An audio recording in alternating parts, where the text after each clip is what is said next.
Mi nombre es Ariadna Martínez, soy estudiante del 7º semestre de la licenciatura médico cirujano y soy corresponsal de CIPRES Grupo Médico, un grupo de profesionales de la salud enfocados en brindar atención médica de calidad.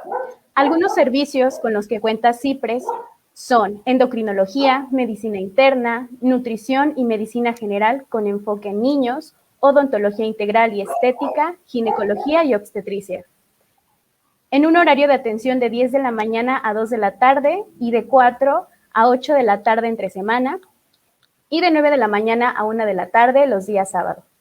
El día de hoy contamos con la participación de la doctora Sandra Ocaña Ferreira, médico especialista en medicina física y rehabilitación por la OMX, egresada del Centro de Rehabilitación y Educación Especial CREE Toluca, recertificada por el Consejo Mexicano de Medicina de Rehabilitación, socia activa de la Federación Mexicana de Medios Especialistas en la Atención Integral de la Discapacidad, certificada en piso pélvico por la Universidad de Alcalá, actual secretaria del Colegio de Medicina de Rehabilitación del Estado de México, docente de la licenciatura de Fisioterapia de la OMX, proveedora certificada para la aplicación de terapia con Vital Steam, consulta privada clínica de rehabilitación en movilidad en Vital desde 2007, valoración y tratamiento en clínica de trastornos de la deglución y voz.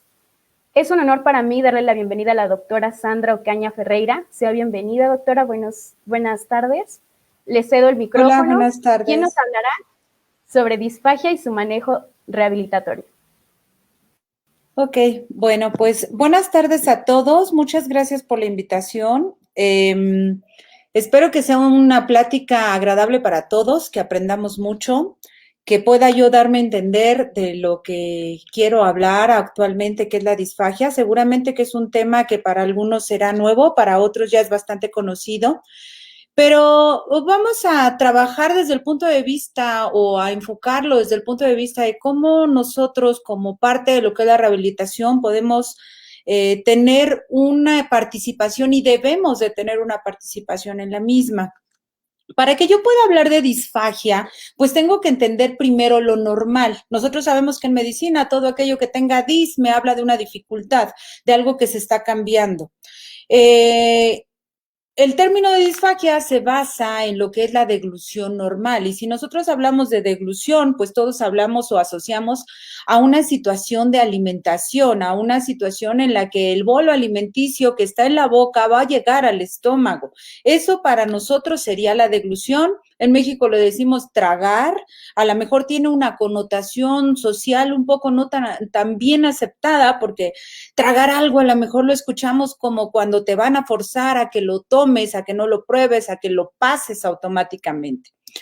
Entonces, si hablamos de lo que es la deglución como concepto, encontramos que es una acción coordinada de un grupo de estructuras que implica una secuencia de acontecimientos para permitir la progresión, como se los había comentado, desde la boca hacia lo que es el esófago y pueda llegar a las siguientes estructuras.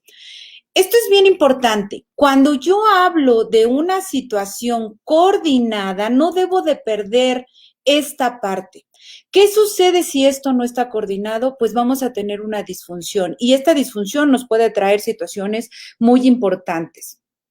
Esto o la deglución como tal, pues es el proceso inicial de lo que nosotros conocemos como digestión, que es todo un proceso que hace que algunas macromoléculas se vuelvan en micromoléculas y que puedan ser asimiladas por el cuerpo.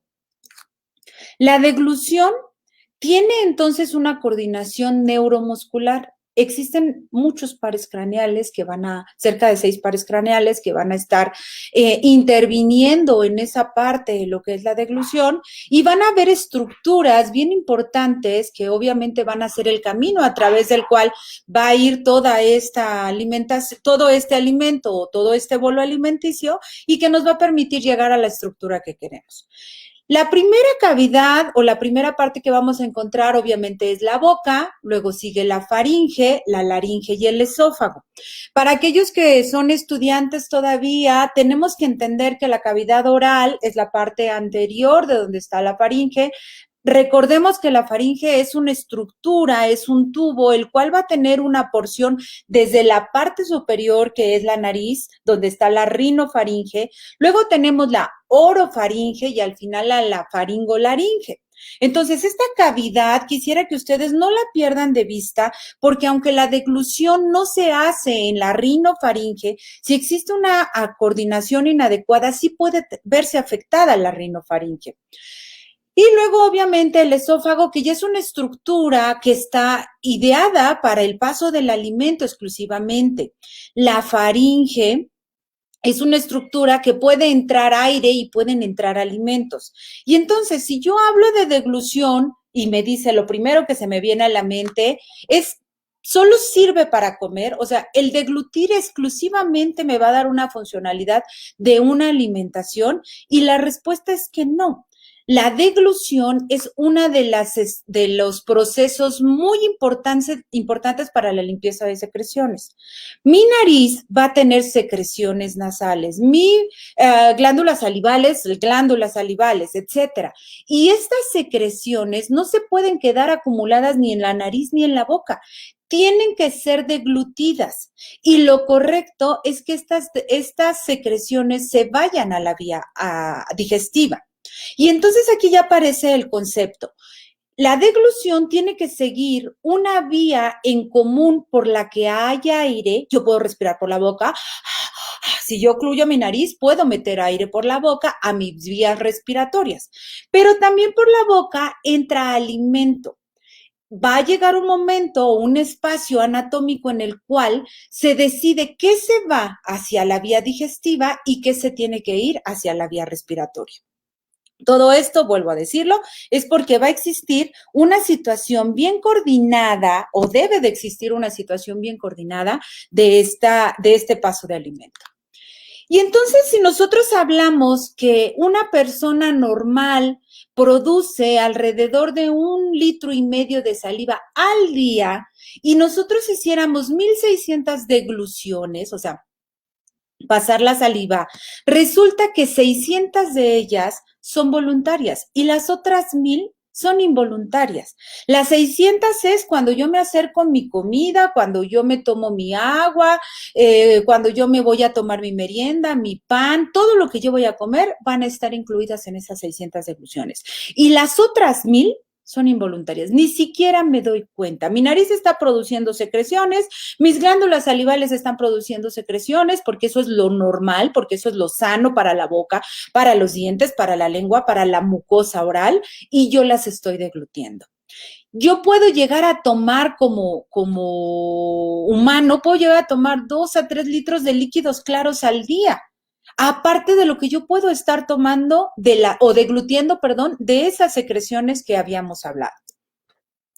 Y entonces resulta que la deglución es una función o es un proceso que se da de manera recíproca con la respiración.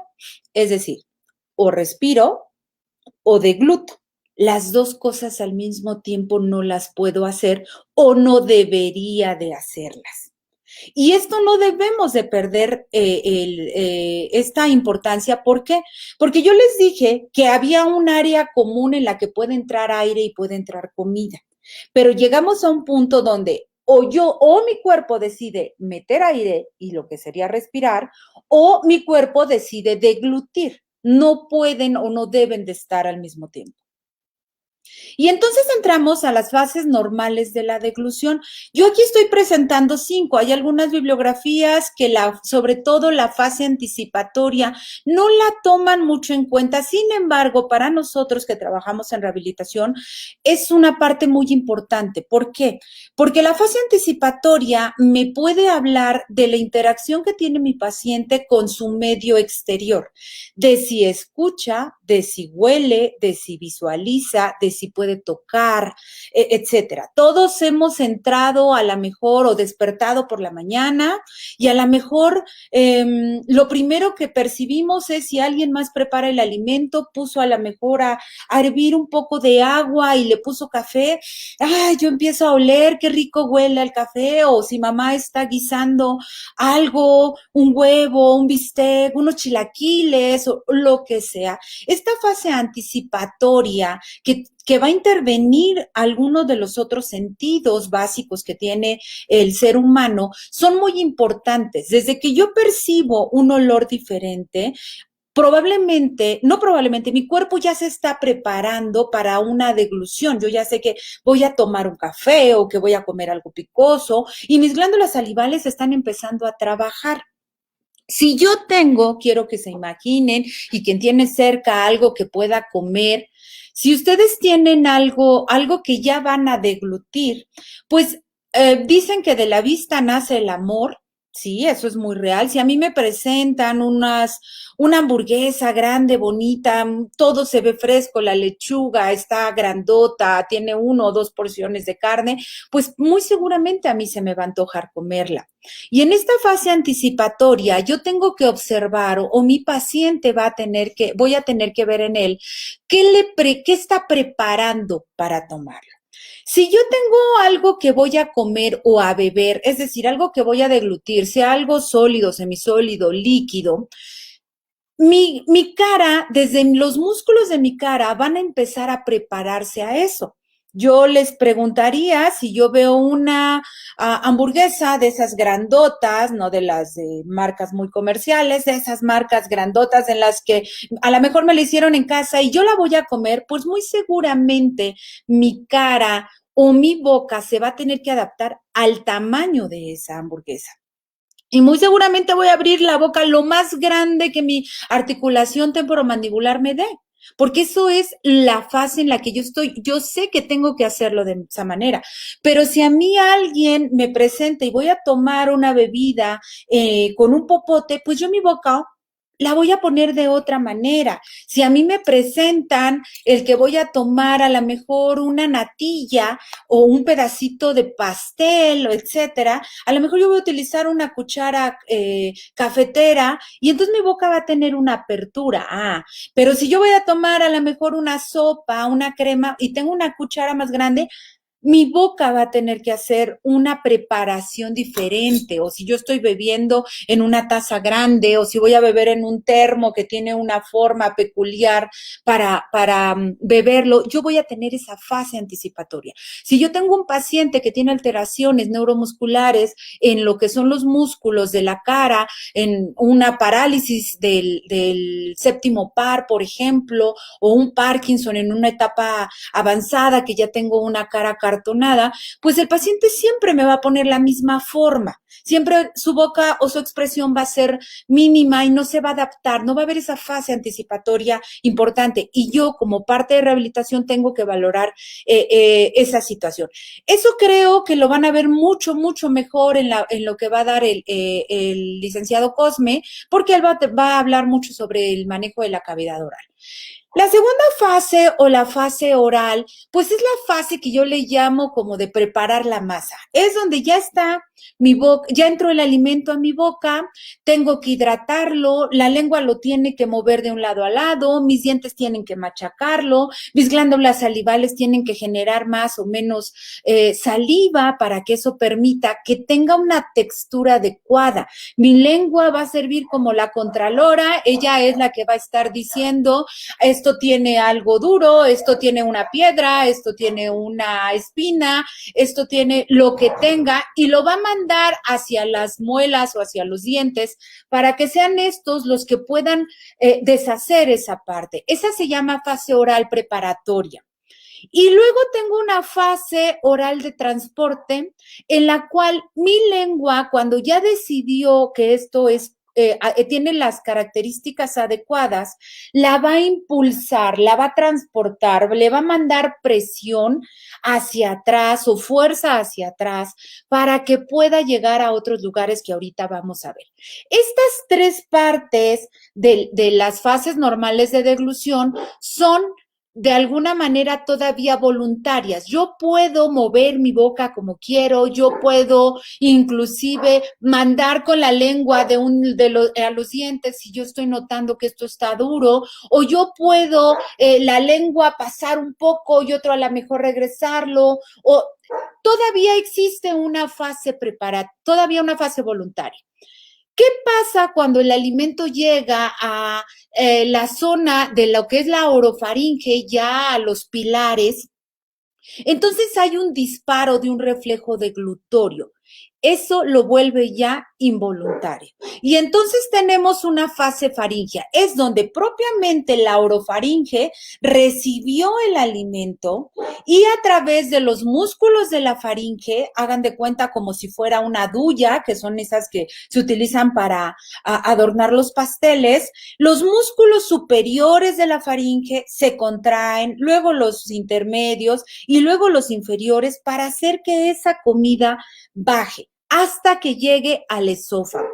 Pero a la entrada del esófago va a haber una válvula o va a haber un esfínter. ¿Qué es esta estructura? Pues es aquella que no va a permitir el paso a menos que se cumpla ciertas características. ¿Cuál va a ser la principal característica?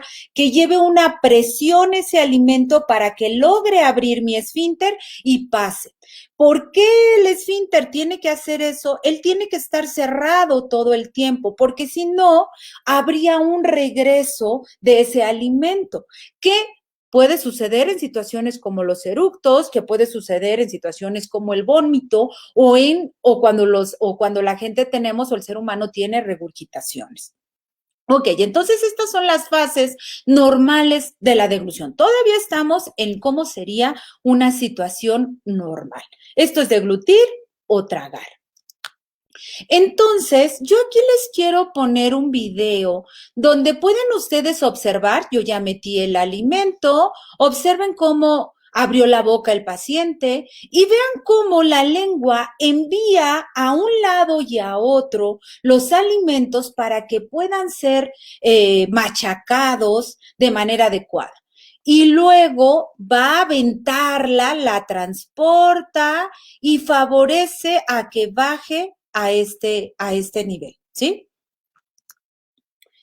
Quiero que vean, por favor, cuando está el alimento entrando, lo voy a jalar yo, lo voy a tratar de jalar. Observen la cara de la persona, cómo hubo una apertura oral, cómo los labios se adaptan al tamaño, entra, cómo luego cierran y limpian para sacar en este caso el tenedor y que no se nos caiga alimento. Todo eso es bien importante y forma parte de lo que es la deglución. Cómo avienta el alimento, los músculos masticatorios están trabajando y cuando nos dan una vista ya lateral, quiero que vean cómo la lengua sube, empuja hacia el paladar duro, el alimento baja y observen cómo la epiglotis, es como esa lengüita blanca que baja, protege la vía aérea para que el alimento se vaya por la vía digestiva. Es decir, si yo tengo, vamos a ver ahorita otro video, donde yo tengo la parte de una deglución normal contra una deglución que tiene una alteración, es decir, que ya tiene una disfagia. La deglución normal, aquí la van a ver, viene desde otro, ¿qué hice? Perdón, me regresé de video. Sí. Lo siento, perdón. Lo voy a avanzar. Observen aquí, el paciente es una imagen con un corte sagital. El paciente ya tiene el alimento, lo está haciendo su fase oral, la está preparando. Observen ahí la tráquea es la vía aérea, el esófago es la vía digestiva y cómo la epiglotis baja, si observan, lo voy a levantar otra vez, cómo la epiglotis baja para tapar la vía aérea y permitir que todo ese alimento se vaya a través del esófago. Esto es lo que sucede en una deglución normal. Pero, ¿qué pasa si yo tengo una alteración? Ya tengo mi alimento en la boca, lo estoy masticando, mi fascia oral, baja la glotis, pero observen ahí, ¿qué pasó? Esa glotis se elevó antes de lo ideal y entonces se nos fue alimento hacia la vía aérea, que puede ser desde un poquito hasta mucho más, ¿sí? Todo esto, observen, ahí se elevó, otro pedazo se fue, etcétera. Ok, entonces, esto es lo que sucede cuando la deglución no se da de manera adecuada. Yo como parte de lo que es rehabilitación, entonces tengo que valorar que la deglución que tenga un paciente debe de cumplir con dos cosas bien importantes. Una es que sea eficaz y la otra es que sea segura. ¿Qué significa que sea eficaz? Pues yo necesito que la deglución de mi paciente permita que el paciente se nutra y se hidrate. Es decir, si mi paciente tiene una deglución inadecuada, puede producirme una desnutrición. Si mi paciente o una deshidratación, lo cual puede ser muy severo en un paciente de la tercera edad, por ejemplo. ¿Qué es lo que sucede entonces? Yo tengo que asegurarme de que sea eficaz y la otra es que sea segura. Es decir, yo no puedo sacrificar el que sí se nutra a mi paciente, pero que sea un paciente que se le vaya alimento a la vía aérea.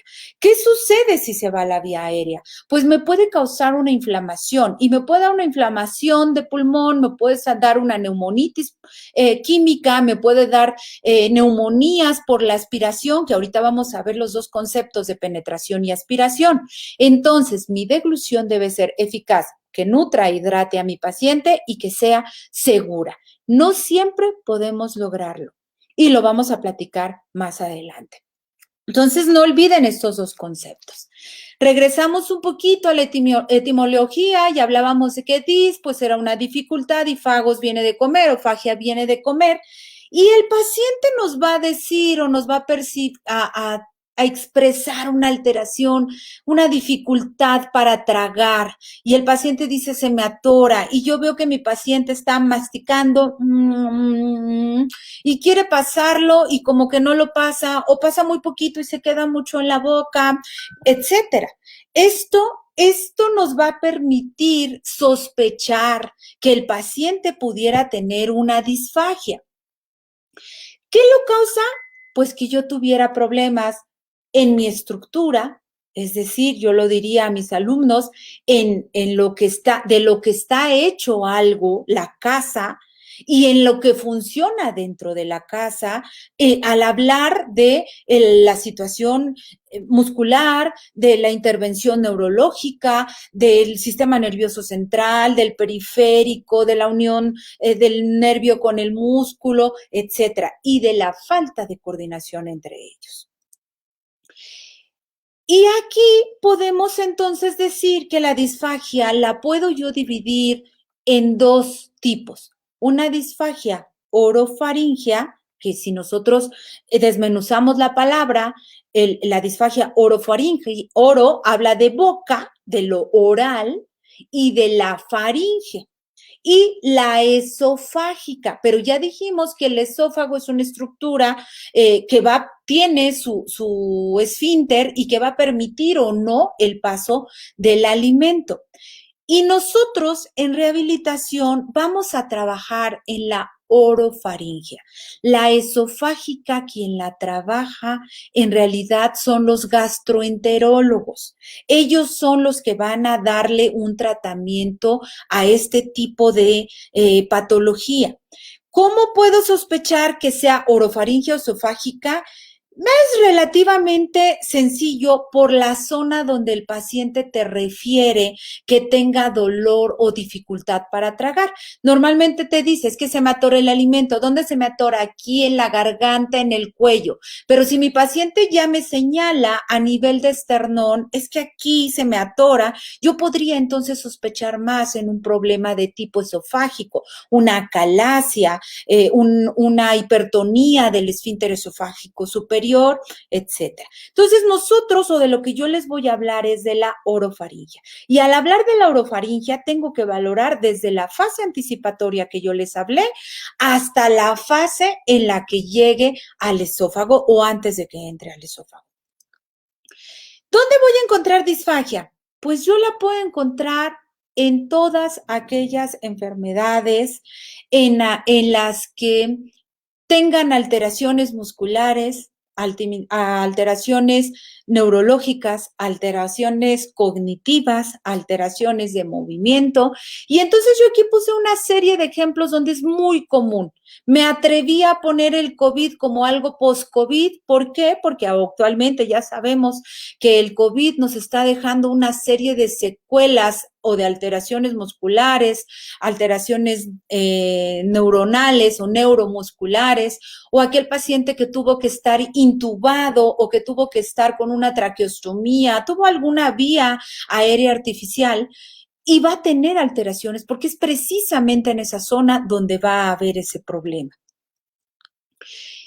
¿Qué lo puede causar? Como ya lo habíamos mencionado, cirugías de cuello, por ejemplo, hay algunos fármacos que nos pueden causar disfagia, hay fármacos relativamente sencillos que pueden alterar, producirnos disfagia, por ejemplo, en un paciente de la tercera edad en el cual por alguna razón le demos antihistamínicos y el antihistamínico disminuye la secreción salival y entonces el paciente está masticando y no pudiendo tener una consistencia y una hidratación adecuada del alimento para deglutirlo y le cuesta más trabajo, se vuelve más pegajoso, se vuelve más complicada su fase de transporte. Entonces existen fármacos que nos pueden dar este tipo de alteraciones o de limitaciones para una deglución normal.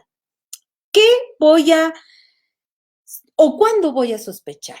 Pues la verdad es que creo que es muy sencillo, pero a la vez lo obviamos mucho. Y lo digo en específico en los pacientes de la tercera edad o nosotros los médicos cuando estamos en hospital y después de que tenemos un paciente con una intervención o que tuvo una vía aérea artificial. Creemos que con que el paciente degluta y que él diga que deglute bien es suficiente. Y de verdad que no, la disfagia es mucho más amplia que eso. Yo puedo tener un paciente el cual está deglutiendo y va a presentar tos cuando está deglutiendo. Bebe algo y siente tos. Yo les comento a los familiares de los pacientes, es como a todos nos ha pasado que estamos comiendo y hablamos o estamos hablando y tragamos un poco de saliva. A todos nos ha pasado que entonces nuestro aparato respiratorio o nuestra vía aérea respiratoria tiene que protegerse. ¿Cuál es la manera de protegerse de manera refleja la tos? Si los receptores, la sensibilidad que tenemos a nivel de la laringe percibe que algo entró o en tráquea percibe que algo entró, inmediatamente tiene que haber un reflejo de tos que lo saque. Eso es muy importante y eso es lo normal. Y a todos nos ha pasado que tosemos y que sí sentimos que sale agua al toser desde la zona como dice la garganta, la gente desde la garganta. Entonces, la tos en la ingesta es muy sospechosa de que el paciente pueda tener disfagia orofaringia. Una voz húmeda. ¿Qué es la voz húmeda? La voz húmeda es aquella en que, para que me entiendan, se oye muy feo lo que voy a decir, pero es aquella que tú estás hablando con alguien y que le empiezas a escuchar como que tiene flema y que tú dices, ay, ya que saque esa flema, que tosa, que escupa, en México con nuestro gran lenguaje, que saque ese gallo que se le está atorando, ¿sí? Bueno, el paciente con disfagia, y ahorita vamos a ver por qué, puede tener esta sensación de que gorgorea algo en la garganta, que al hablar se le escucha como que tiene saliva ahí atorada, una flema. Esa es la voz húmeda. Y ahorita vamos a ver qué es lo que está pasando. La sensación de que se atora algo porque no existe esa fuerza importante en los músculos de la faringe que nos permitan dar la presión suficiente para que se abra el esfínter del esófago y pueda entrar ahí lo que es la comida. Y pues la dificultad para no poder deglutir, que el paciente está y quiere pasarlo, y vemos su cara, sus facies, y los hombros los echa hacia enfrente, y trata de alguna manera de poder pasar el alimento, pero no siempre puede. ¿Qué otra cosa? Puedo tener un paciente que le doy de comer y que yo tenía pacientes que tardaban 1 hora en darles de comer. Eso no es normal. No es algo fisiológico. Entonces, si mi paciente antes comía en un tiempo determinado y ahora está tardando el doble o el triple, algo está sucediendo. Haya una salivación profusa. Aquí lo puse salivación profusa y los médicos decimos cialorrea. El paciente o los familiares van a decir babeo. Yo puedo tener un paciente que está con cialorrea o con babeo y no necesariamente es que está produciendo más saliva. No olvidemos que 1000 degluciones son solamente para poder pasar esas secreciones. ¿Qué sucede cuando yo tengo un paciente con alteraciones de la deglución? Pues que esas 1000 degluciones no se están haciendo. Y entonces se está quedando en la cavidad oral y entonces se sale. Entonces, el que el paciente tenga cialorrea no es porque las glándulas salivales estén produciendo más, es que el paciente no está deglutiendo la cantidad que debería de estar deglutiendo. Otro síntoma, alteraciones en el patrón masticatorio. Yo puedo ver a un paciente que come y que deglute y que cierra sus labios. Puedo ver un paciente que deglute y no lo hacía antes. O puedo ver un paciente que mastica, mastica, mastica, mastica, mastica y vuelve a masticar y vuelve a masticar y vuelve a masticar y vuelve a y nunca lo deglute. Desde ahí yo tengo que sospechar ya una disfagia, ni siquiera ha podido avanzar más. Los pacientes de la tercera edad es muy común que lo tengamos estos patrones de alteraciones. Los pacientes con demencia senil se les olvida que hay que deglutir.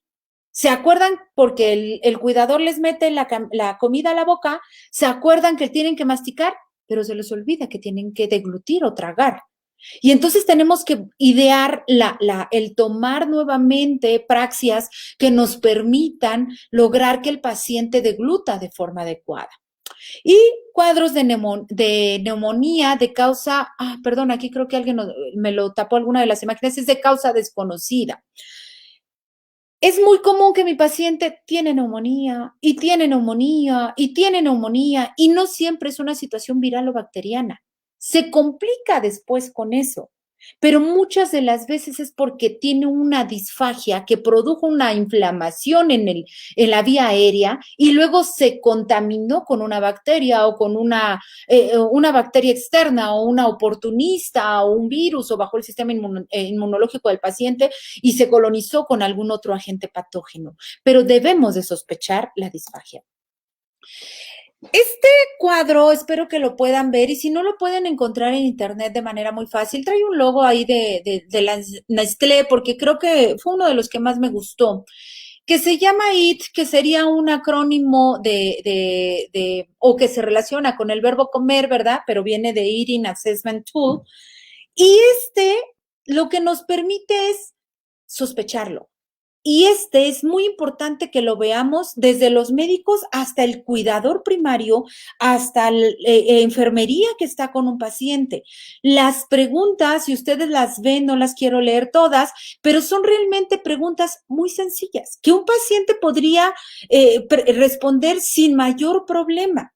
Y cuando nosotros tenemos una puntuación alta, es decir, entre más alta sea, llegando a los 40 puntos, definitivamente es una disfagia o tenemos que sospecharlo como una disfagia.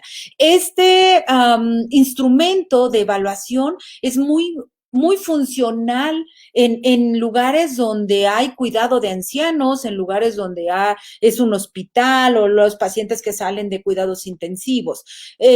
A mí me parece que es algo muy práctico, muy sencillo de realizar y donde entonces la persona o que el que es el cuidador puede decir, ¿sabes qué? Tuvo 30 puntos, tuvo 20 puntos, hay que sospecharlo, hay que pedir que se le valore.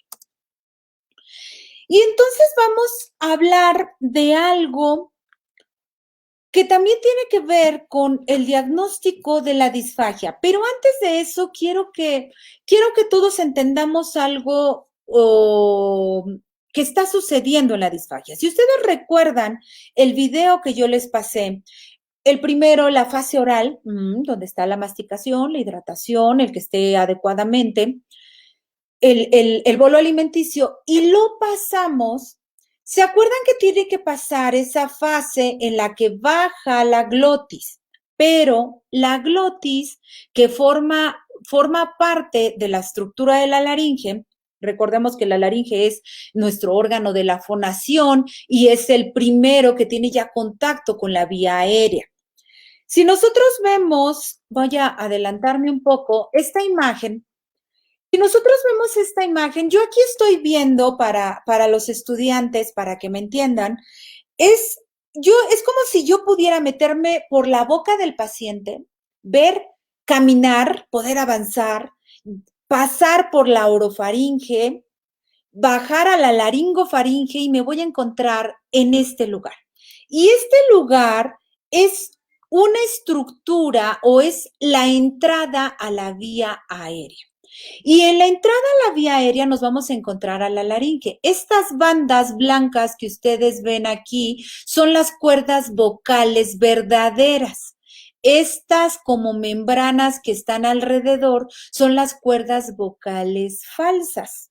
Aquí tenemos algunos de los otros cartílagos cuneiformes, corniculados, los aritenoides que están aquí. Y esta que ustedes ven aquí, que está, por la manera en que la estamos viendo, parece que está paradita. Esta epiglotis es la que vimos en el video que va a bajar. ¿Qué es lo que sucede cuando un paciente, una persona deglute? Las cuerdas vocales verdaderas se van a aducir, se van a cerrar. Aducir es como este dibujo que vemos aquí abajo, este esquema que vemos abajo. Esto es aducir. Algo que aduce se acerca a la línea media, algo que abduce se aleja de la línea media. En lo que es la función de la fonación, el abrir, el cerrar, el vibrar las cuerdas vocales permite los sonidos. En la deglución, el aducir las cuerdas vocales cierra cuerdas vocales. Las bandas ventriculares o las cuerdas vocales falsas también se cierran. Los aritenoides, los interaritenoides se aprietan un poco y aparte baja esa tapita llamada epiglotis. Y eso permite que el alimento se pueda ir por aquí atrás, ¿sí? Por aquí atrás, que sería en donde se encuentra el esfínter del esófago. Ok, entonces, para que todo esto suceda, tiene que pasar ciertas fracciones de segundos. Si yo tengo una normalidad, eso se realiza cada que yo degluto, pum, se cierran las bandas ventriculares, perdón, las cuerdas vocales, las bandas ventriculares, se baja el epiglotis y eso es así, en fracciones de segundos, y entonces escurre, vamos a decirlo así, o baja el alimento. Pero ¿qué pasa si yo tengo un paciente con una debilidad muscular? si tiene una miastenia gravis, si tiene una esclerosis lateral amiotrófica, si tiene un Parkinson, si tiene cualquier enfermedad neuromuscular que ustedes quieran. O si es un paciente que le hicieron una intubación y el tubo tuvo que entrar por aquí. Y aquí estuvo 2, 3, 4, las semanas que haya estado intubado el paciente. Obviamente que la funcionalidad de estas estructuras ya no es la misma. La rapidez no es la misma. Y entonces ahí yo les haría la siguiente pregunta. Si yo le doy a un paciente que está retardada su respuesta de protección de las vías aéreas, si yo le doy agua, como decimos en simple, o le doy té, o le doy café, la velocidad con la que va a bajar ese alimento o esa comida va a ser en fracciones de segundo. Pero si yo a mi paciente le doy un líquido o un alimento que tenga una viscosidad diferente, una viscosidad más alta, es decir, como una papilla, como un néctar, como la miel, etcétera, obviamente que ese alimento va a tardar más en bajar y muy seguramente le va a dar más probabilidad a mi paciente de realizar cierre de cuerdas vocales, cierre de las falsas, que baje la epiglotis, etcétera. Y eso me va a favorecer que esto se cierre, se proteja y entonces haya menos probabilidad de que se nos vaya alimento a la vía aérea. ¿Sí? Ok, entonces, si queda esto claro, me van a entender esta parte. Este es un método de exploración clínica, viscosidad, volumen. Wow, todo lo que dice, método de exploración clínica, perdón, viscosidad, volumen, que nosotros lo llamamos un MEV. Si ustedes ven este esquema, está manejando 3 viscosidades. Una que sería la líquida, que es esta, que es agua, café, té.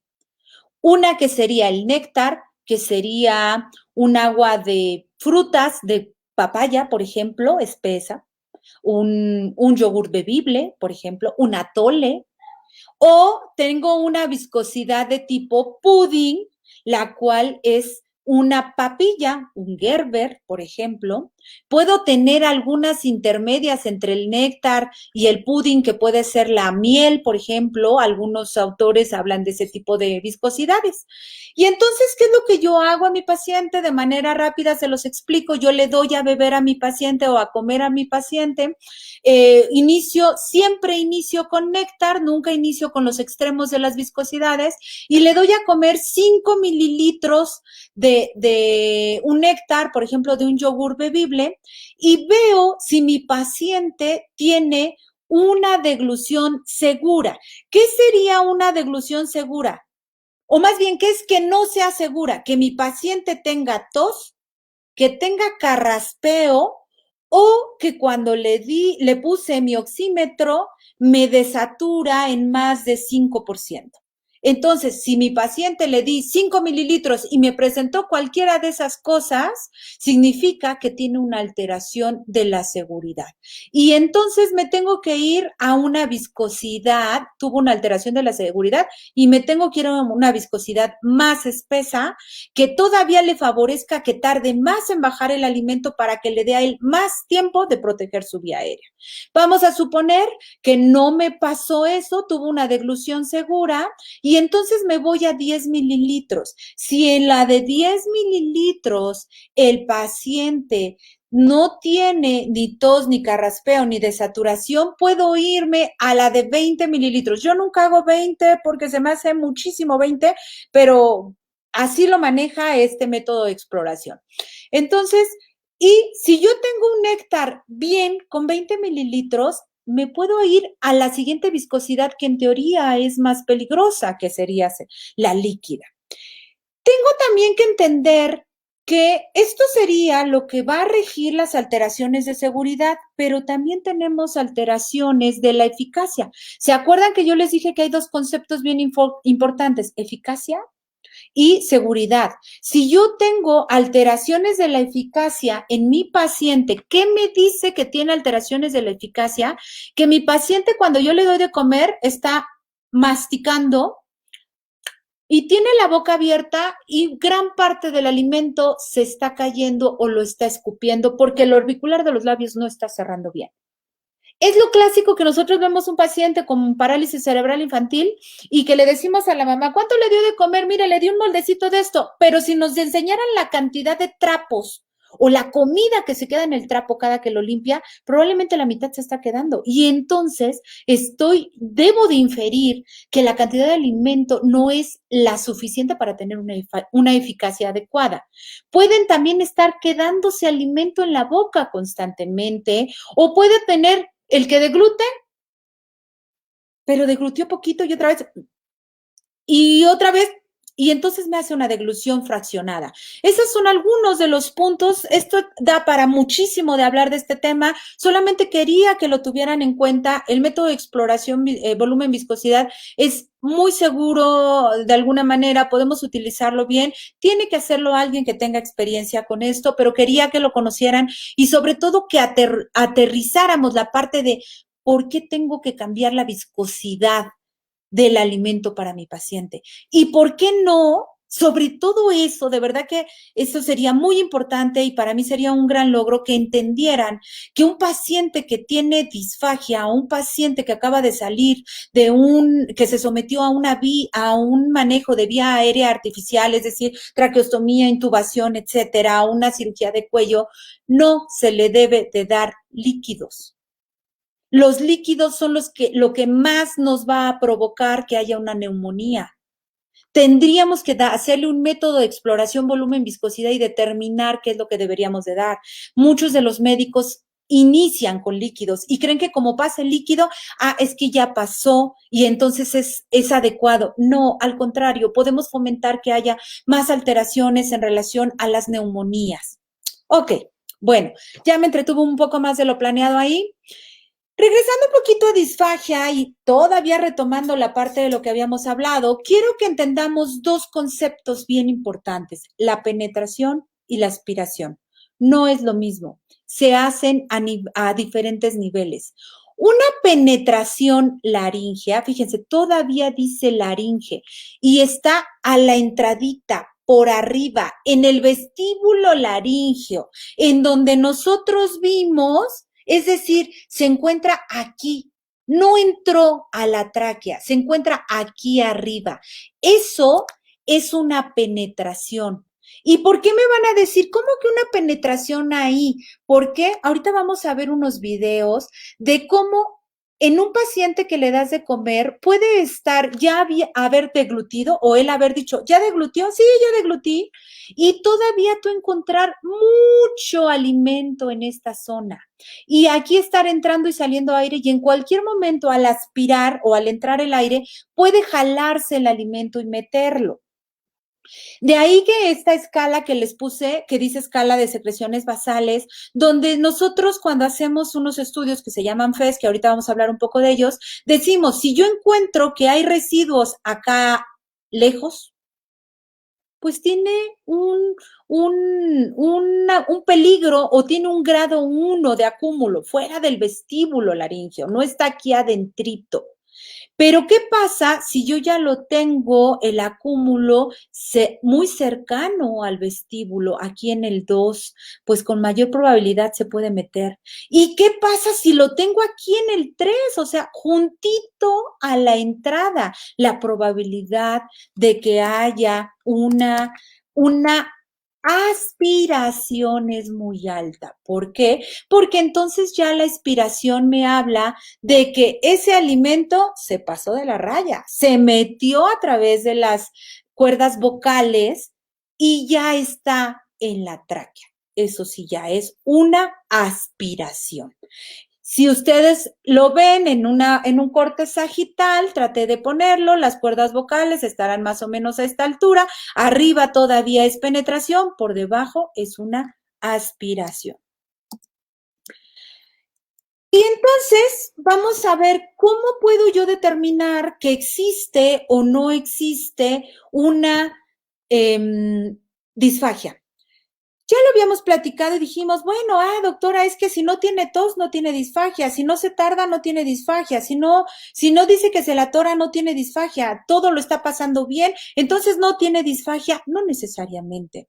Para eso nosotros utilizamos algunos, aparte del método de evaluación volumen-viscosidad, utilizamos algunos estudios o algunas exploraciones complementarias, como es la fibroendoscopía de la deglución, que tiene una alta especificidad y sensibilidad, pero para algunas cosas. Ahorita les voy a explicar por qué. La fibroendoscopía entras por nariz. Y entonces tienes un fibroendoscopio, una manguerita, una camarita que está al final para los alumnos, y entras por la nasofaringe o entras por la cavidad nasal, llegas a la nasofaringe, pasas por detrás y pasas por la orofaringe hasta que llegas a esta zona. Y entonces esto es lo que estamos viendo. Esta es una imagen real. Este es un esquema anatómico, pero estas dos que están aquí son, perdón, esta y esta son imágenes reales. Eso es lo que nosotros veríamos. ¿Qué hacemos? Lo metemos al paciente, le introducimos el nasolaringoscopio y ya que está ahí adentro, le hacemos el método de evaluación volumen-viscosidad y le pedimos al paciente que degluta. Primero que mastique y que degluta. Pero al masticar por la zona en que está la cámara, nunca vamos a ver qué sucede ahí dentro. Vemos cuando deglute o cuando ya va a pasar está en el vestíbulo laringio y va a pasar, pero no veo la fase oral. Entonces la FES me permite muy bien valorar la fase ya faríngea, pero no me permite valorar la fase oral, a diferencia de la videofluoroscopía, en la cual la videofluoroscopía me permite se tiene que llevar al paciente a rayos X, se le da alimento con medio de contraste, se puede también aplicar un método de evaluación viscosidad-volumen o volumen-viscosidad y se va haciendo un video de cómo va pasando el alimento. Ahí sí puedo ver lo que está masticando el paciente, aunque es en una vista sagital. Voy a ponerles aquí un ejemplo. Ay, no me va a correr. Bueno, ahorita veo si lo puedo hacer al final. No sé por qué no me está corriendo. Espero que sí. No, no me corrieron. Bueno, ok. Este es como se ve a la entrada. Ahorita les paso uno, prometo. Ahorita lo cambio. Comparto otra donde tenga el video, porque estos videos los tengo en otras pláticas y espero que me corra. Entonces, que son las FES y la videofluoroscopía. Ahorita lo vemos. A ver, creo que sí me lo va a hacer. Esta es una videofluoroscopía. Miren, esto es algo normal. Le dieron al paciente le dieron su alimento, pasa, se deglute, observen, le están dando un poco más, lo está deglutiendo y ven cómo pasa perfectamente por el otro lado. Pero ¿qué pasa? Creo que ya sé qué pasa ahorita. Lo paramos. Ahora, de acá, observen, miren, desde ahí el paciente no pasa, no hay una fase de transporte adecuado, la lengua no está aventando el alimento como debiera de ser, ya lo logra aventar y vean cómo se nos va a la vía aérea, ¿sí? Ok, a ver si puedo, es que creo que tenía el puntero mal.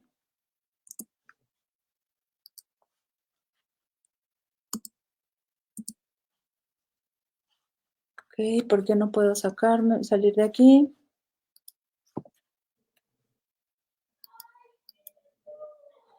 Ahí está, miren, ya me va a correr el video. Oh. Aquí está. Miren, aquí pueden observar cómo estamos entrando. Al paciente se le da de comer. Vean la cantidad de alimento que tiene aquí alrededor. Cada que vean blanco es que el paciente degluteó. Observen cómo está el alimento y cómo se queda. Esto es demasiado alimento. Esto no es normal. No se debiera de ver así tanto alimento. El paciente intenta deglutir, cada que vemos, le llamamos fase blanca, donde se ve como totalmente blanco. Aquí está entintado el alimento. Observen, esto no debiera de entrar ahí donde está las cuerdas vocales. Y vean cómo se le va al paciente. Miren cuánto hay ahí y en cualquier momento el paciente puede deglutir esto. Este es otro, ahí se ve mucho mejor cómo se le va hacia adentro el alimento. ¿Vieron?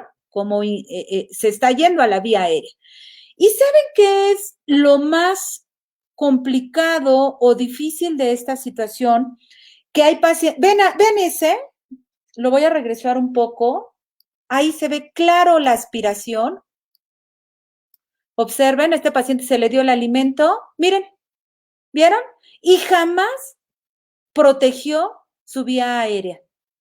Y lo peor de todo es que este paciente es al mismo tiempo, nunca tosió. ¿Por qué? Porque tienen alteraciones de la sensibilidad para el reflejo de tos. Entonces ellos no tosen. Entonces yo puedo tener un paciente que en teoría está deglutiendo bien y que en teoría tiene una seguridad adecuada, pero tener una aspiración silente. Entonces no se confíen en que porque no tose el paciente cuando le estén dando de comer, significa que el paciente está teniendo una deglución segura. Observen, este paciente todo el tiempo estuvo teniendo aspiraciones silentes. Ok. ¿Qué tengo entonces que hacer? Pues si yo tengo un paciente que tiene alteraciones, yo ya sé que tiene la disfagia, tengo que abarcar muchas cosas, tengo que estar, el alimentarnos es algo importante, el alimentarnos es algo, cumple una función de supervivencia, cumple una función social. Aquí en México, díganme si hay alguna reunión que no intervenga alimento. Díganme una que no intervenga alimento. No hay, bueno, hasta los entierros tienen alimento. O sea, hasta los velorios, todo conlleva alimentos. Si vamos a festejar a alguien, si vamos a contar un chisme, si vamos, lo que sea, todo lo de nosotros interviene el alimento de alguna u otra manera. Entonces, esa parte social también es importante en los pacientes. E idealmente buscamos que puedan tener ellos una ventaja en este aspecto, porque normalmente ustedes lo saben, los familiares nos pueden decir que su paciente pues casi no habla con ellos, pero ya come un poquito. Para los pacientes y los familiares el comer es algo muy importante. Pero aparte tengo que tener en cuenta la seguridad y aparte tengo que tener la eficacia y la parte social y ver que lo que coma, pues no sea un paciente diabético y cada cuándo le van a dar de comer y le tengo que adaptar qué tipo de viscosidad, le voy a dar algo líquido, le voy a dar algo en néctar, le voy a dar algo en pudding, le voy a dar algo ya molido, algo homogéneo, algo heterogéneo. Son muchas cosas las que tenemos que valorar. Si mi paciente es diabético, pues no le puedo dar muchos carbohidratos. ¿Con qué voy a darle esa viscosidad adecuada? Si mi paciente tiene insuficiencia renal, ¿cómo lo hidrato y qué tipo de alimentos le voy a poder dar? O hasta, y que de verdad es bien importante, que al paciente no le guste lo que nosotros le estamos presentando, que el paciente sea vegetariano, que el paciente no le guste la carne roja, que no le gusta el pescado. Entonces, todo eso es un aspecto bien importante que no debemos de perder de vista. Yo, dentro de los manejos que tenemos para las viscosidades, espero que ya no haya quedado duda en relación a las viscosidades, podemos trabajar. Una de las grandes ventajas que tiene la comida mexicana es que es muy variada. Tenemos muchas verduras, tenemos muchas frutas, tenemos el maíz, bendito maíz, trigo, arroz. Bueno, eso nos permite hacer muy variado nuestro alimento. ¿Qué podemos hacer? Pues va a depender mucho de lo que el paciente o los familiares tengan. Va a depender mucho de qué podemos darle, si le vamos a poder dar un líquido totalmente, si le tenemos que dar un néctar, si le tenemos que dar un pudding. Si es un paciente que no podemos darle muchos carbohidratos, pues tendremos que buscar cuáles verduras nos ayudan más. Podremos hacer uso de algunos espesantes, como el que ahí les puse, es el que yo uso. Existen otros, hay otro que se llama Lexofil, que también es muy bueno. Tiene algunas ventajas sobre el Lexofil desde mi punto de vista. Podemos utilizar maicena, podemos utilizar pectina, podemos utilizar grenetina. Eso va a depender de qué es lo que queremos hacer. Yo me apoyo siempre, yo no soy experta en esto y siempre he dicho que el manejo de la disfagia es interdisciplinario. Me apoyo mucho con el nutriólogo. Eso es bien, bien importante porque vamos a encontrarnos a veces con pacientes que definitivamente no vamos a poderles dar una dieta de alimentación vía oral. Y son pacientes con gastrostomías. Y al tener gastrostomías tenemos que darles los requerimientos que deben de ser. Y yo no soy la experta en eso, el nutriólogo tiene que hacerlo. Siempre lucho porque el paciente pueda seguir teniendo una deglución vía oral y para mí es muy importante por lo que les comento el manejo de las degluciones y porque a veces pues es importante que el paciente diga pues no como todos los días a través de boca, pero un día a la semana, a lo mejor en mi terapia me van a permitir probar pan con leche o una fruta o un yogur o aunque sean en cantidades pocas de poca cantidad, perdón. Y también tenemos que entender que tenemos que buscar lo más posible la funcionalidad de lengua y tenemos que seguir buscando la masticación porque los dientes tienen sus pérdidas de sus alveolos. Entonces es todo un manejo integral en el paciente con disfagia. Hay que luchar porque podamos por vía oral alimentar al paciente. No siempre se puede, pero tendríamos que hacer lo más que se pudiera en este aspecto.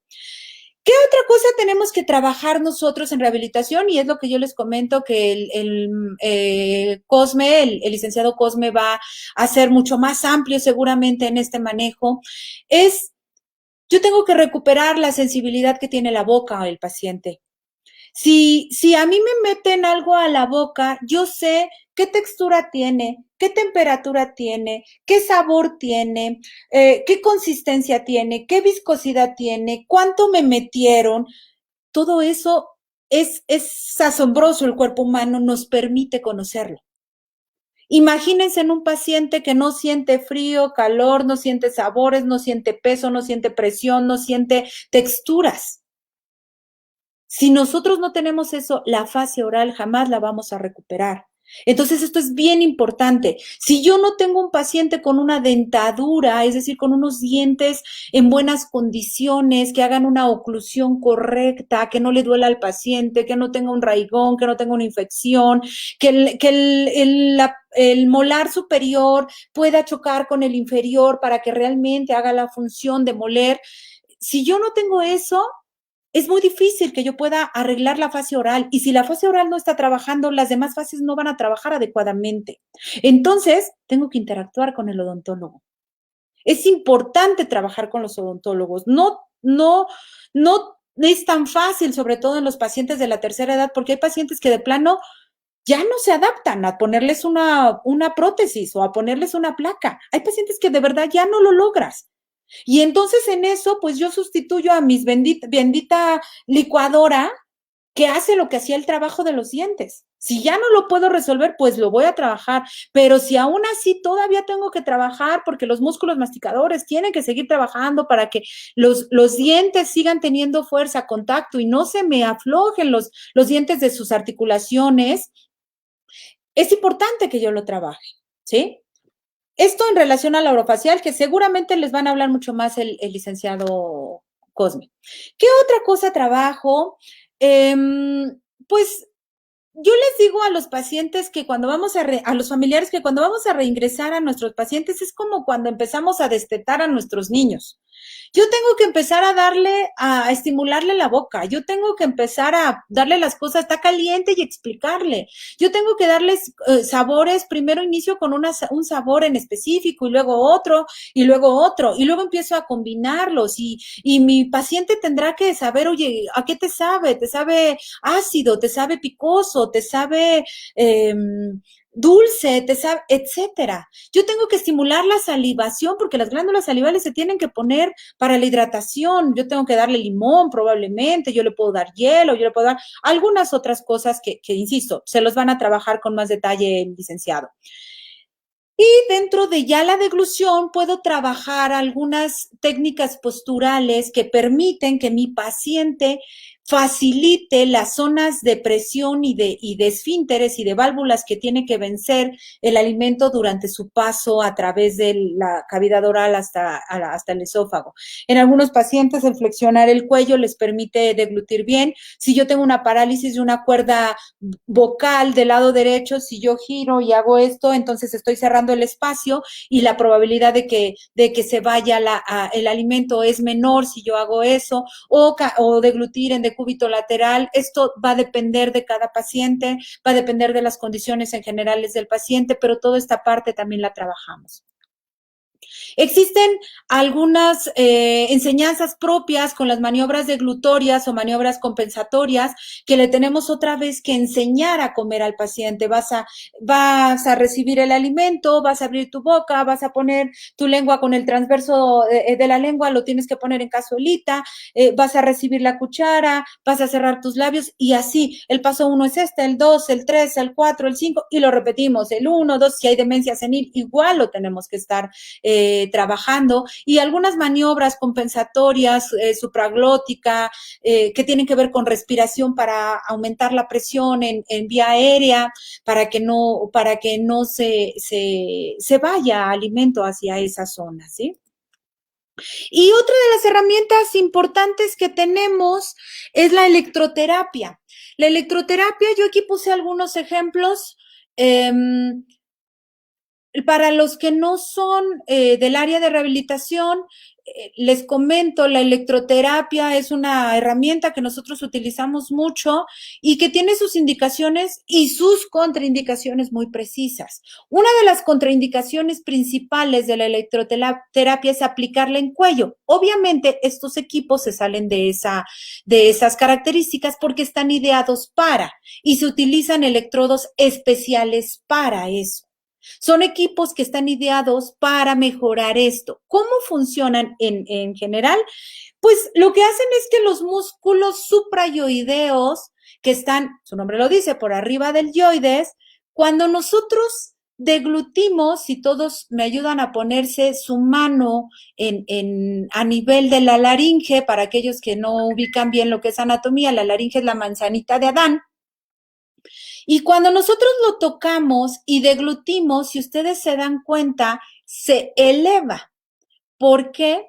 Porque cuando la laringe, nosotros deglutimos, acuérdense, se cierran las cuerdas, las bandas ventriculares, la laringe, la epiglotis baja, se baja la epiglotis y además todavía para asegurarlo más, la laringe se eleva. Hagan de cuenta como si fuera, a mí se me figura como si fuera un tubo deformable y que tú quieres cerrarlo, pues lo traccionas hacia arriba para deformarlo y favorecer que se coapten las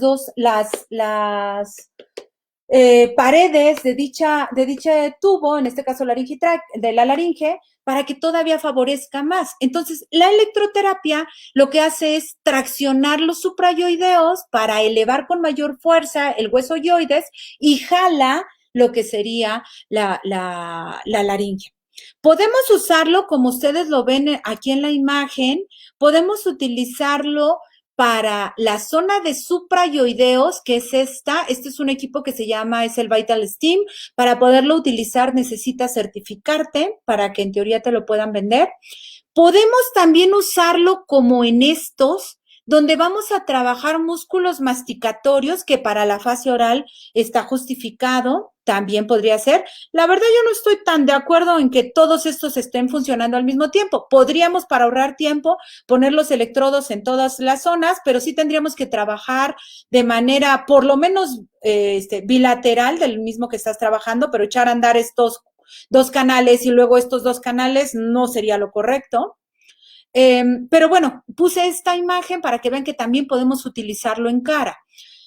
Y que es el Vital Steam, con una versión más nueva en la cual manejamos el biofeedback, en el cual tú le pones al paciente, le pones que un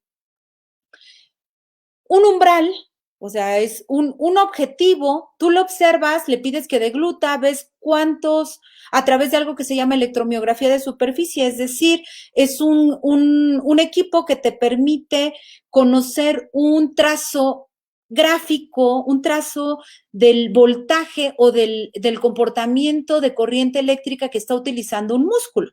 Entonces ahí te permite ver intensidades, te permite ver amplitudes, y tú le pides a un paciente que haga degluta y a lo mejor ahí te dice, ay, pues él utilizó, estoy inventando, pero utilizó 5 milivoltios. Ah, ok, ¿es lo más fuerte que puede hacerlo? Sí. Ah, bueno, entonces yo le voy a poner a ese paciente, si yo ya sé que su contracción máxima fue en 5, yo le pongo un poco más abajo, en un porcentaje, dependiendo de lo que quiero yo hacer, fortalecer o reeducar, le pongo que el umbral sea ahora a 3.5 milivoltios. Y le pido al paciente que vuelva a tragar. Si lo hace, el equipo me va a avisar que sí lo hizo. Y entonces llegó a su umbral y ganó, lo hizo adecuadamente. Por eso es un feedback, retroalimenta. Eso nos permite el que, creo que que no estuviéramos nosotros diciéndole trague, y creo que sí lo hizo con fuerza o creo que no lo hizo con fuerza. No, aquí el equipo me lo valora de una manera cuantitativa. Este es con feedback. Aquí está otro ejemplo, sigue siendo el Vital Steam, pero aquí estamos poniendo resistencia con abatelenguas. Podemos trabajar todo lo que queramos con electroterapia. Yo la verdad es que la trabajo la electroterapia con el trabajo de la cavidad oral porque es mucho mejor. Y estos son otros, este es otro equipo de otro proveedor, este tiene 7 protocolos, cada protocolo se maneja de manera diferente dependiendo de la patología. Me gusta porque trae un protocolo para aquellos pacientes que tienen un tejido adiposo abundante en el cuello o tienen fibrosis, tiene protocolos de ese tipo para entrenamientos más intensos, para gente que no es tan, que es algo más sensible de lo deseado a la electroterapia, también nos da ese tipo de ventajas.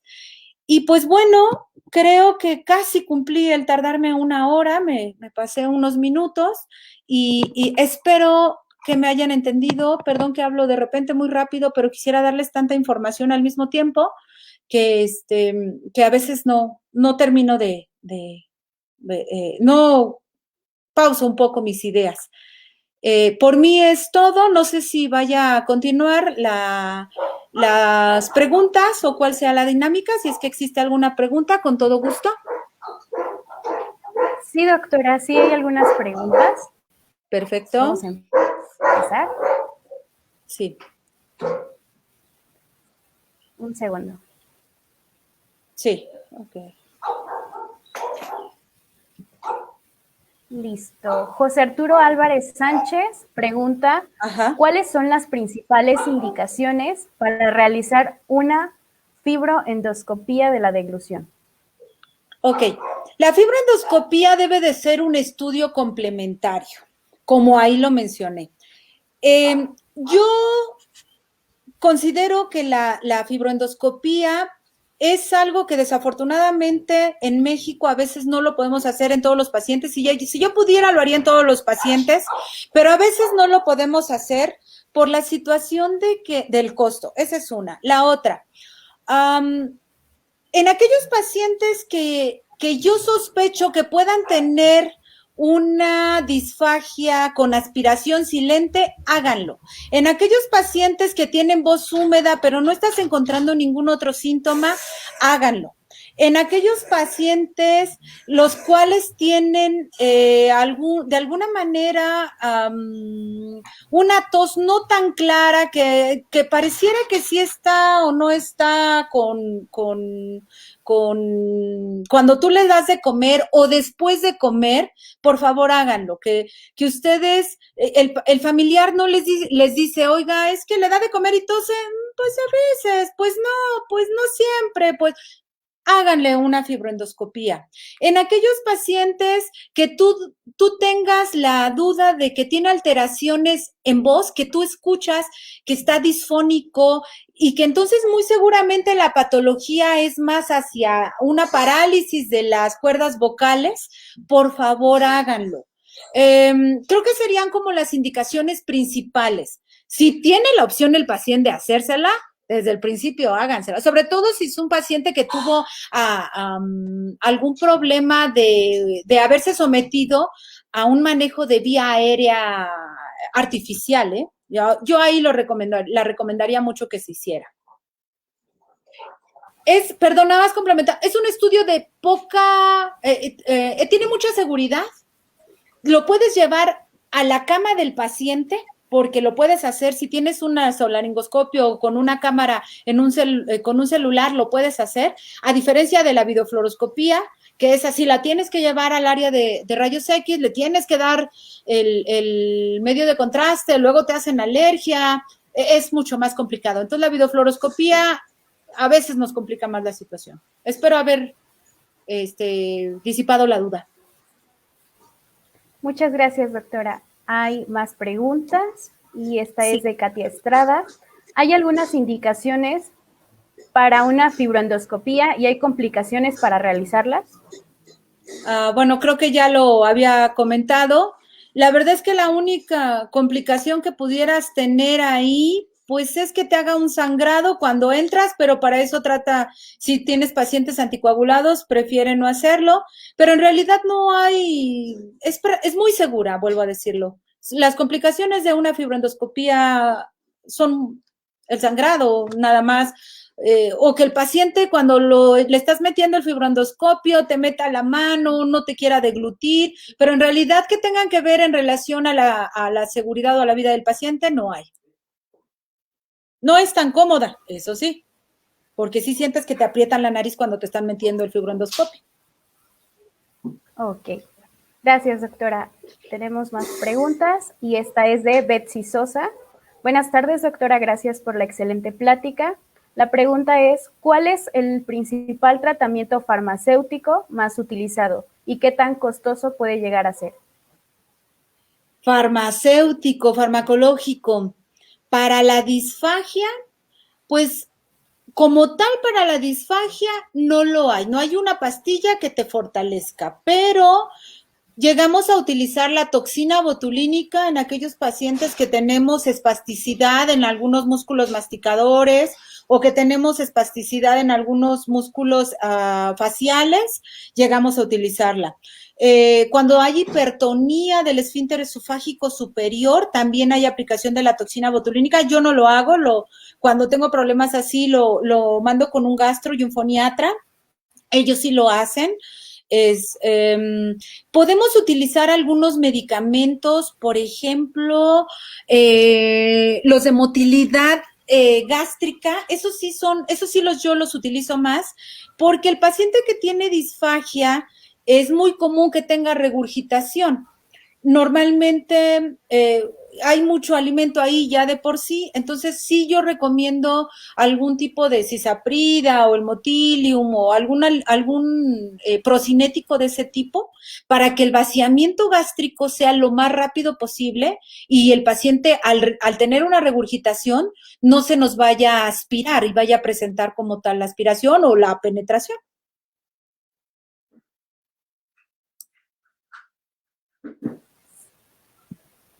Ok, muchas gracias, doctora.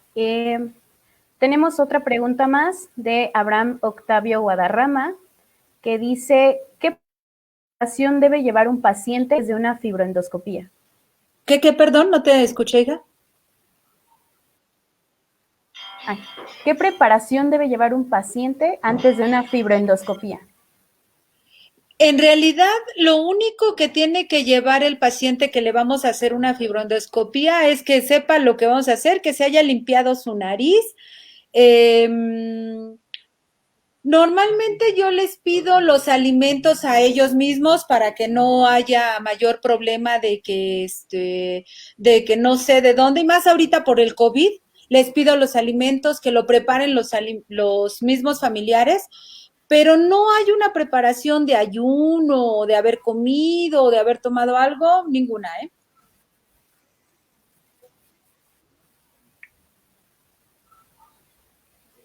Ok. Y tenemos más preguntas. Esta es de Dan Evangelista. ¿Cuáles son las indicaciones para realizar una electroterapia? La electroterapia la recomendamos más cuando el paciente tiene poca fuerza para la elevación de la faringe, de la laringe. Es cuando lo utilizamos más. Cuando tengo alteraciones en la movilidad o en la fuerza de los músculos masticatorios, utilizo electroterapia.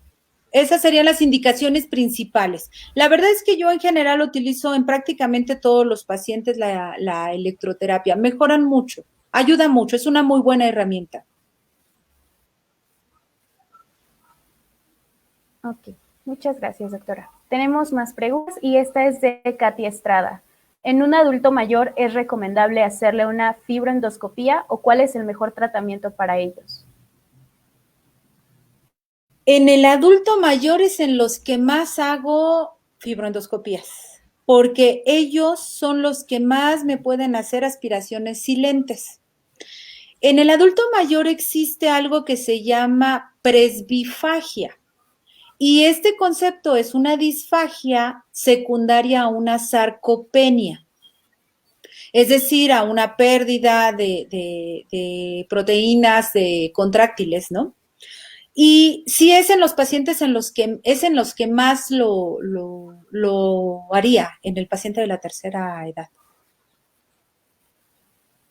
Ok, muchas gracias, doctora. David QJ nos pregunta, ¿qué complicaciones puede presentar la videofluoroscopía? La videofluoroscopía te puede presentar, mira, uno de los problemas mayores de la videofluoroscopía es el medio de contraste. Esa es una de las complicaciones mayores. ¿Por qué? Porque hay pacientes que pueden ser alérgicos al medio de contraste. Y cuando tú haces una videofluoroscopía, si ustedes vieron en el segundo video que les di, se va el alimento a vía aérea, y además de que ese alimento se va con medio de contraste, todavía eso te favorece más el que haya una alteración. Y las videofluoroscopías también tiene que estar capacitado la persona que le va a hacer el método de evaluación volumen-viscosidad, porque también ahí se hace así, y también el técnico radiólogo o el radiólogo que lo va a hacer. Tienen que estar familiarizados con el estudio. Ok, doctora. Tenemos otra pregunta que es de Leida Áviles. Buenas noches, doctora. Excelente ponencia. Felicidades. La pregunta es, ¿cuál cree que sea el reto más grande para volver a introducir los alimentos a los pacientes post-COVID-19? ¡Wow! El reto más grande. Yo creo que el aspecto... es una buena pregunta, son muchos, pero el más grande para mí ha sido el que el paciente tenga placer de volver a comer. Eso para mí es importantísimo. Para mí ese es el reto más grande. Sí que tenga, obviamente, la eficacia y la seguridad, pero que el paciente sienta lo que es volverse a sentar con su familiar a comer algo. Ya no digamos lo que come su familiar, a comer algo o a beber algo. Eso para mí es el reto más importante que tenemos en el manejo con disfagia. Muy bien, doctora. Tenemos más preguntas. Esta es de Mil Albarracín. ¿Qué probabilidades hay de que un paciente post-COVID-19 genere disfagia? Todas las posibilidades hay.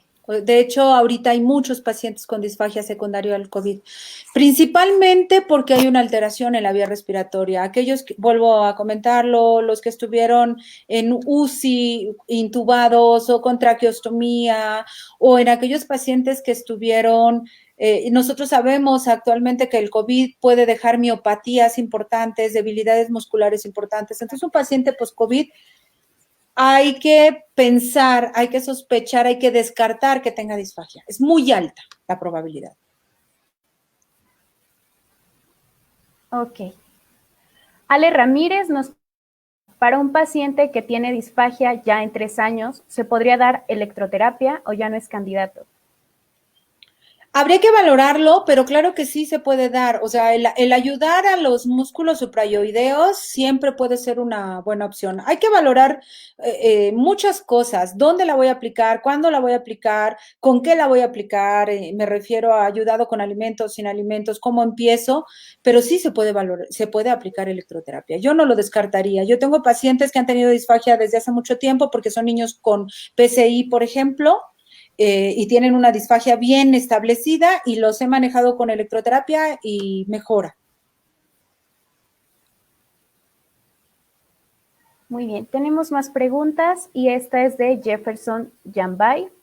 Frente a la broncoaspiración en la videofluoroscopía, ¿existe un buen riesgo-beneficio? Jefferson, es una buena pregunta y hay médicos que no queremos correr el riesgo de la videofluoroscopía.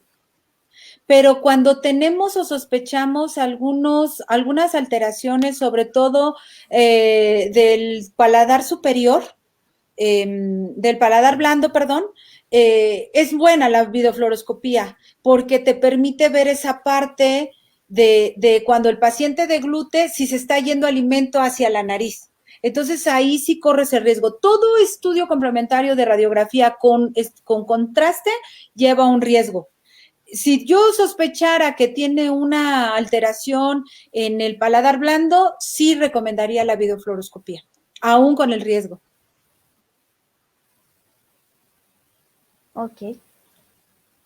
Tenemos otra pregunta de su que recomienden el uso de electroterapia y con qué frecuencia se lo utiliza. Ok. Aquí tiene que quedar algo muy claro.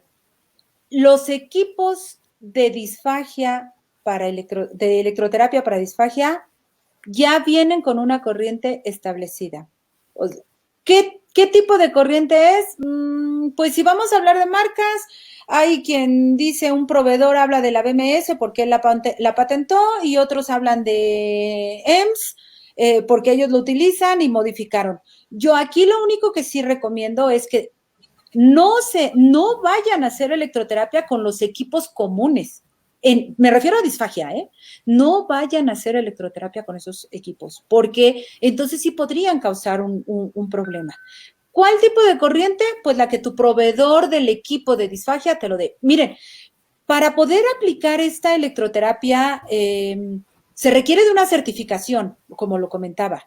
No es de que yo voy a encender mi combo y le voy a buscar ahí porque la doctora dijo BMS y le voy a poner BMS aquí. No, muchachos, de verdad, eso no lo vayan a hacer. El equipo de electroterapia es muy específico para disfagia. Y ya ustedes saben, aquellos que son licenciados en terapia física, que la electroterapia, dentro de las primeras contraindicaciones que nos dieron es no se aplique en cuello. Esa es una de las contraindicaciones absolutas. Aquí rompe la regla, pero porque es un equipo especial con electrodos especiales. Nada más esa sí sería mi recomendación. Si tu equipo maneja EMS, bien. Si tu equipo maneja BMS, bien. Pero tiene que ser un equipo para disfagia. No cualquier equipo. Muy bien, doctora. Tenemos otra pregunta de Aislinn Basurto Mejía. Hola, buenas tardes, excelente ponencia. Mi pregunta es, ¿después de qué tiempo se puede realizar la prueba volumen-viscosidad en un paciente que fue entubado por COVID-19? Intubado, creo que es. Sí, debería. Si tu paciente que está intubado, va a depender mucho de cuánto tiempo estuvo intubado. y va a depender mucho de su capacidad pulmonar o su oxigenación que tenga actualmente. Yo recomendaría que un paciente, no sé si la pregunta está enfocada en hospital o está enfocada afuera, ¿sí? Ya cuando fue egresado del hospital. Si fue egresado ya del hospital, se puede hacer la prueba de volumen viscosidad de manera, en cuanto el paciente, ustedes observen que ya tiene más control con su lengua, lo podemos intentar sin mayor problema, o que ya está comiendo, se puede intentar hacerlo. Si es un paciente que acaba de salir de la intubación, yo sí recomendaría que nos esperáramos alrededor de 15 días para poder hacerle, a dar eso. Son muchas cosas las que hay que valorar.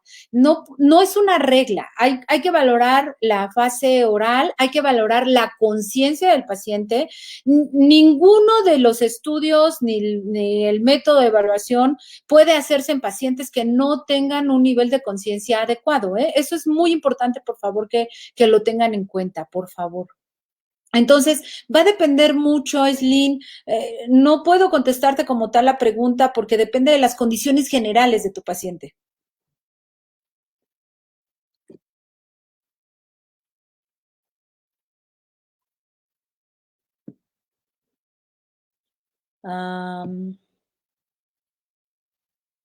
No sé si se fue la compañera.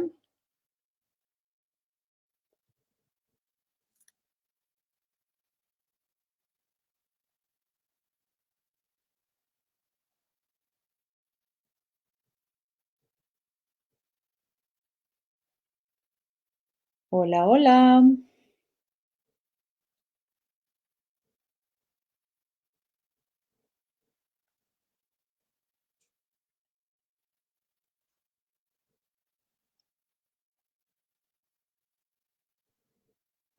Yo no escucho, no sé si los demás escuchan.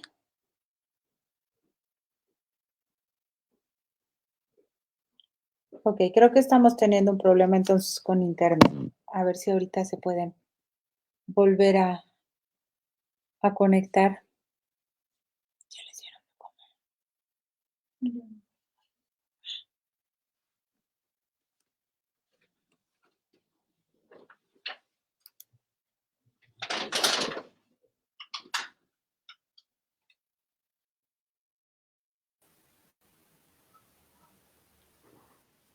Hola, Hola, doctora. bienvenida. Ay, O se yo fui fue la el que me salí. internet. O yo fui la que me salí. Creo que fue la red. Ah, ok, bien. Estuvo muy feo. Bueno, ¿quiere que sigamos con las preguntas?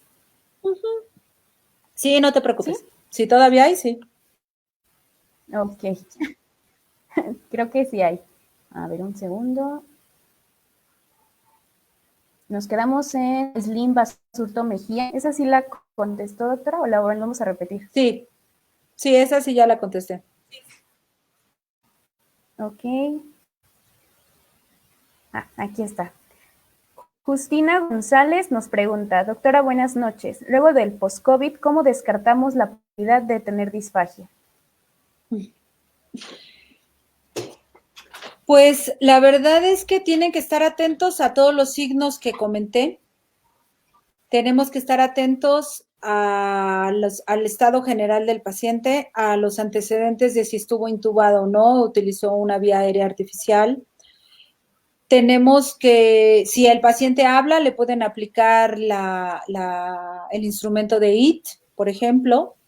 Creo que eso sería lo ideal para poder diagnosticarlo el COVID como tal o sobre todo sospecharlo. Ok.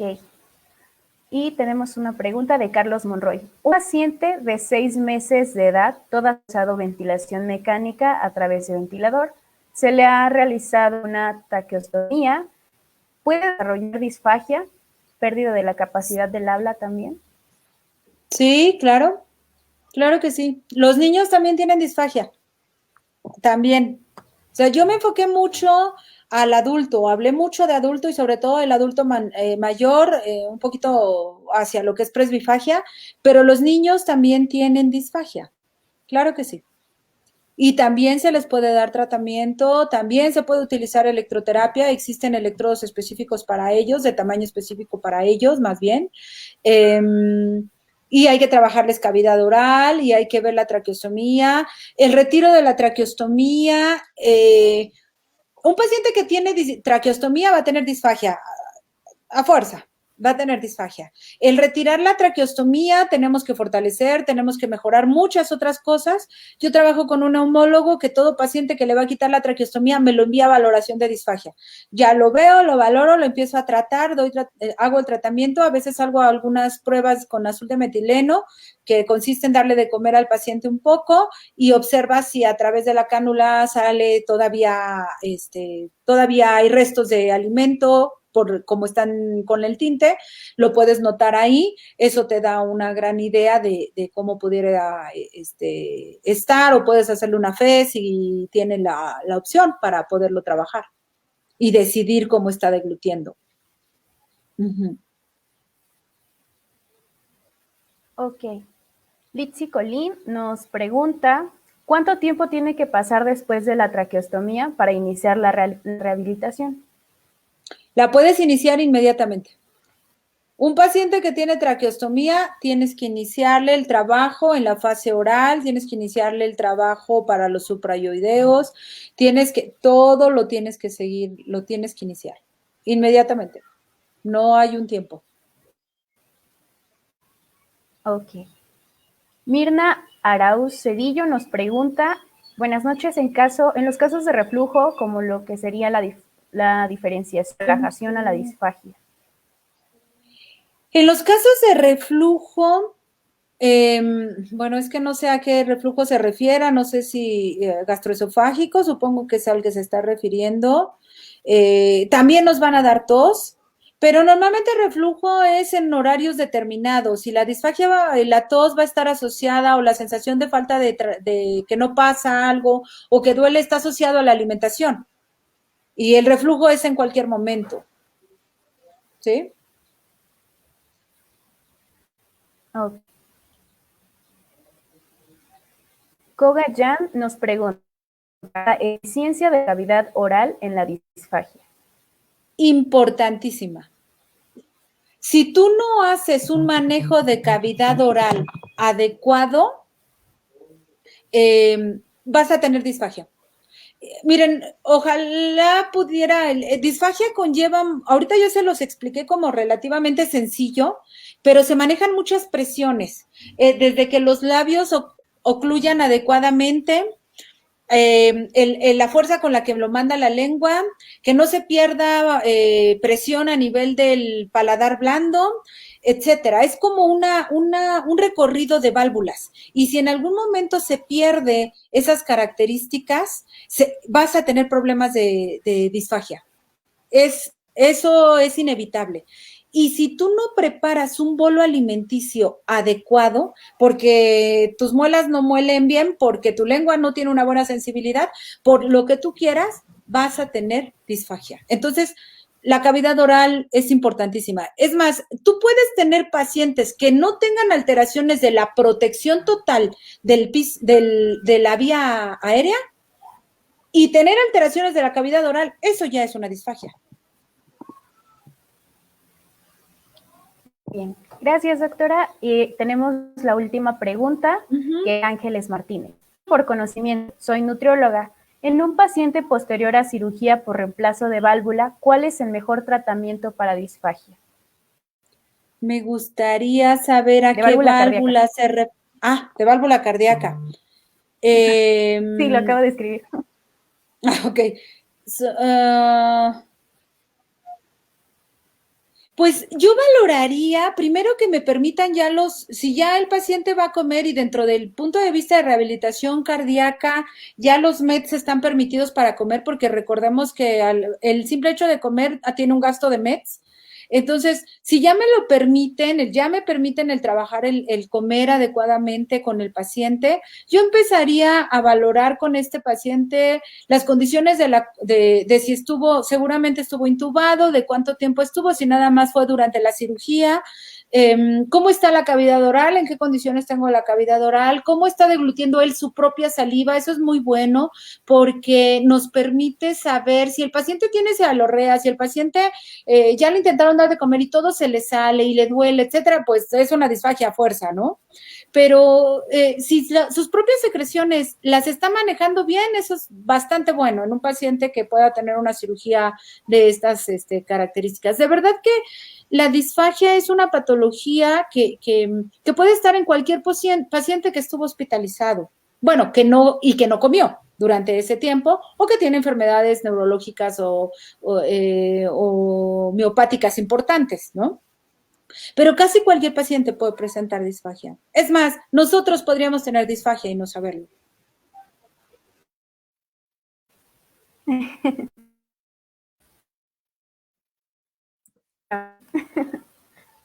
Muchas gracias, doctora. Y bueno, a nombre de CIPRES Grupo Médico, les agradezco a todos la confianza y pues su tiempo. Ha sido un gusto poder contar con su notable participación el día de hoy, doctora, y esperamos que esta información deje nuevas perspectivas y opciones a la comunidad estudiantil y al público en general. Muchas gracias a todos. No olviden seguirnos en nuestras redes sociales, los invitamos a participar en nuestras siguientes actividades y queden atentos a las próximas publicaciones de la página. Muchas gracias a todos. Hasta luego. Gracias.